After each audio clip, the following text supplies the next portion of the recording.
the character for a game I'm doing, or just coming up with a title, anything.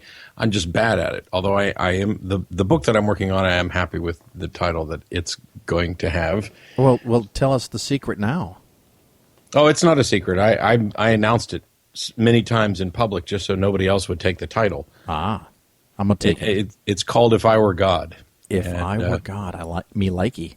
Yeah, I'm happy with it because the goal is to go through all of the different questions related to the God topic and actually consider them and offer, if I were God, what would I be like? Why would I create anything in the first place? How would I go about creating? What is my goal? Why am I doing this? Am I going to create a massive universe or multiverses, or am I just going to focus on this one little group? And it goes on and it goes through all the questions to compare what we know about the world with the claims about various gods, and which of these gods or God propositions are even consistent with what we observe.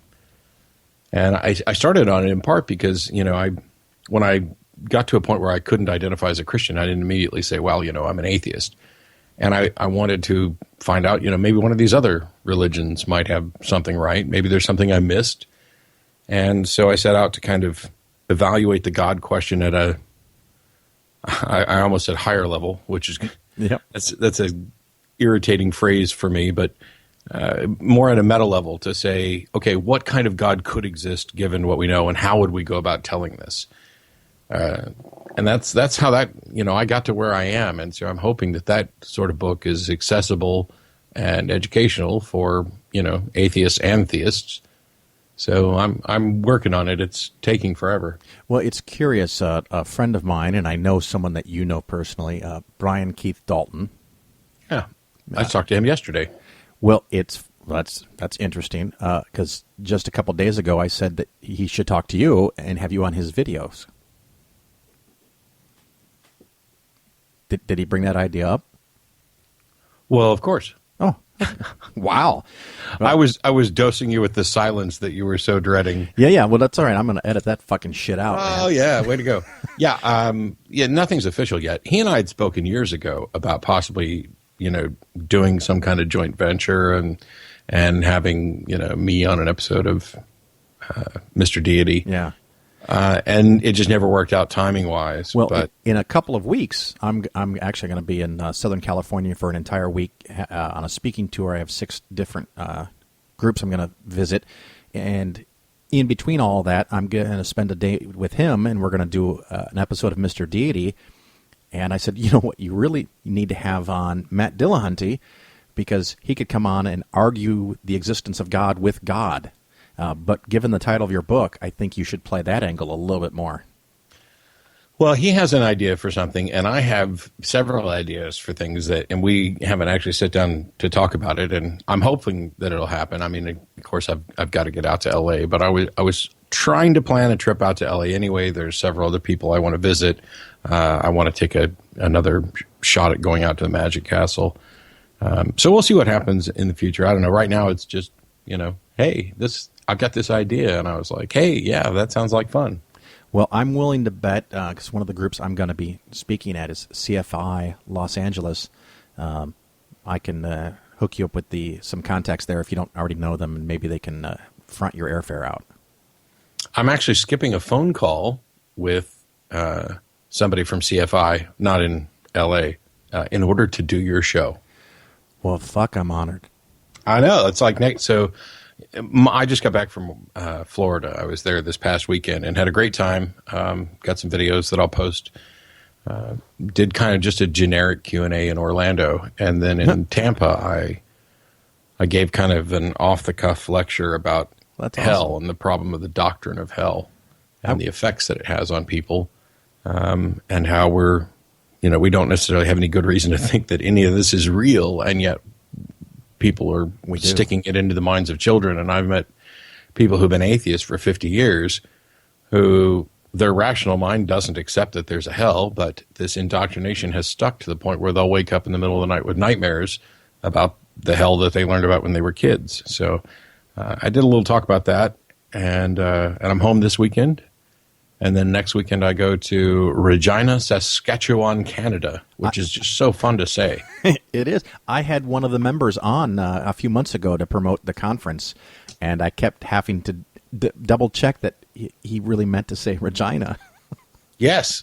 Oh, no. I loved the whole thing is fun. Regina, Saskatchewan, Canada. I can't wait to go to Regina, Saskatchewan, Canada. And isn't this also kind of an important, kind of like a reunion tour for the Unholy Trinity? Well, it's not officially Unholy Trinity. I mean, yeah, Arn and Seth and I will all be there doing our own things. I mean, we're all still friends. We're just not doing the Trinity tour right now. Yeah, that's cool. Well, when you said Orlando, the reason I chortled, I guess, just a couple of weeks ago, I was there and took the wife and kids to Harry Potter World. Mm. That was a magical experience, if I dare say. I went for the first time this past fall, I guess, when I was down there for the Free Flow conference. Very nice. Yeah, had a good time. Yeah, the other place I'd love to go is Kennedy Space Center because they have one of the 3 remaining Saturn V rockets. And my dad in his 60s actually worked on the Saturn V. Oh, that's awesome. Yeah, it is kind of cool. So you've got this book, If I Were God, and maybe you'll be on Mr. Deity. And I put on my Facebook wall that I was going to interview you and ask people for questions. You ready to field a couple questions? Bring it on. All right. I am armed with answers like yes, no, and I don't know, so I can handle anything. Well, one of my friends named Beth Presswood asked if she can have another cat. No. Well, that was easy, huh? Yeah, and actually she knows, which is why she asked. So we have 4 cats. So right she now. said, yeah. And thankfully, the homeowners association has a limit of 4 cats. Oh, so you got I get out. to keep pointing to them as the reason why we can't yet have another cat. I desperately wanted a dog, but I travel so much, and we got automatic feeders. You can leave the cats for a couple days, but you can't leave a dog for any time. So instead, I volunteer at the Austin Animal Center, which is 10 minutes or so from my house, and I go up there. Now that I'm self-employed, I actually did manage to lose some weight because I was terrified that I was just going to blow up like a balloon from working at home and, not actually doing anything. Right. And so I go up and I walk dogs almost every day that I'm home for hour and a half to 3 hours. And I'll take 6, 8, 10, 12 dogs out one at a time and play with them and walk them. So I get my dog fix without actually having to have a dog. Well, that's cool. My little cheat, because I have the same problem you do. I walk down a flight of stairs and I'm in my office. Mm-hmm. But I've decided that I'm going to spend 1 hour a day doing physically demanding yard work because just working out bores me to tears. So I actually spent 2 hours today spreading seed and dirt and fertilizing the lawn. So. Yeah, it's not like I don't have enough projects. I mean, I've got lawn projects. I've got projects related to magic. I'm going out this afternoon to buy some more wood to build some more props for a magic show I'm doing at Aposticon in September. And so I have tons of hobbies, and I'll never get all of them done. Yeah, and that's actually okay. Yeah.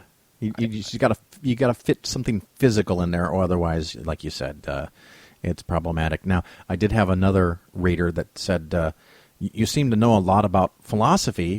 Where did you learn all this stuff? So I'm entirely self-taught. I don't have a single credit hour in anything from anywhere. And whether I'm credentialed or not, take everything I say as my own opinion and go look it up and figure it out for yourself. I'm happy to help. I had a lot, I read a lot is basically what it is. As I was finding my way out of Christianity, and I got to this question of, what kind of God could exist. I needed to settle the big question as much as I could to direct the search, because it doesn't make sense for you to say, okay, I don't buy into Christianity, but let's try Judaism, let's try Hinduism, let's try Buddhism, let's try Scientology, let's just go through. I mean, you don't have enough time in your life to explore them all in enough detail. And so the better process for me was, let's figure out what kind of God might exist, because that'll direct my search into which types of religions I should evaluate more deeply.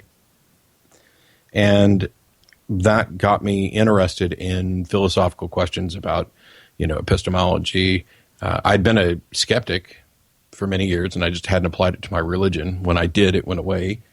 The religion went away, not the skepticism. And, right.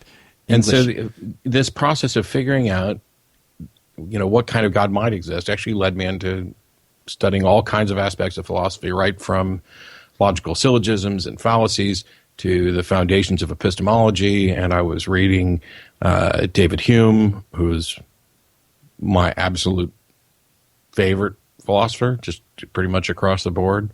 But Hume, Kant, Voltaire, I just anything I could read, and most of it you can read for free. Like the entire writings of Hume are available online.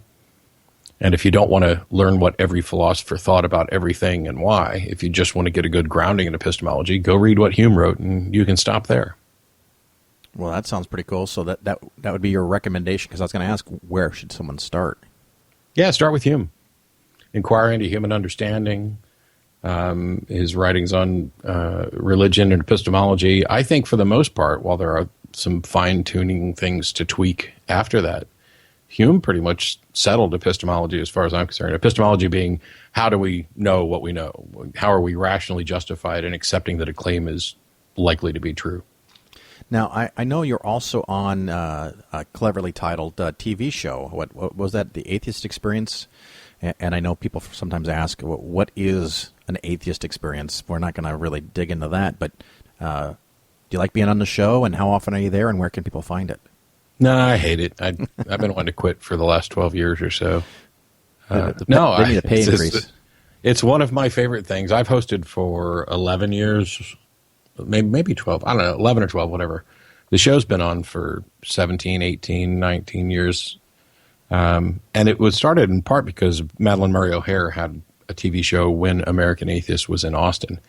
And then she, when the organization left and went to New Jersey, there were some folks who were here who said, hey, we can do that. And I like it a lot. I like the interactions. We have just done some massive upgrades. We spent a fortune on a really good, top quality voice over IP phone system that's the exact same one used in radio stations. So you get higher quality audio. You can have multiple callers on. And that will fix a lot of the problems that we had at the public access studio. So everything about our new building studio is better than what was at the public access studio, except that we're not directly on local cable anymore. It's just now basically an internet show. But I love doing it. I love debates, and since I can't do debates every day because we can't find enough opponents, having a call-in show gives me gave me the training that I needed to start doing some of those, and kind of keeps me sharp, I hope. Now, have you really lost anything by not being on the local TV station? Did people watch much there? It's really hard to say because public access doesn't track viewers. They have no way of tracking viewers. They don't know how many people are watching at all. Right. But one of the things that I used to judge was how many calls are we getting from Austin? And when we first started streaming over the internet, we were still getting most of our calls from the Austin area. But we don't know how many viewers that is. Right. And now it's rare for us to get, it's hard enough for us to get a call from within the United States, let alone Austin specifically. We're getting calls from all around the world. And we've got 6 phone lines ready to go.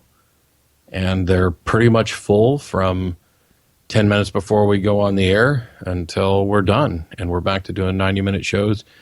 I don't feel that we've lost anything that is significant. We might have lost some random theist flipping channels who stumbles across the show while it's on and decides to call in. That's far less likely to happen when you're just doing an internet show that somebody has to go out and find. But we don't know how many of those people there were. Now, I know that you occasionally get callers, and recently there's been someone from, Scotland, maybe, allegedly, that has this thick accent that, calls on a regular basis. Hamish. Yeah. I wasn't going to give him name credit, Oh. but yeah, that's okay. And I listened to these callers, and I myself cannot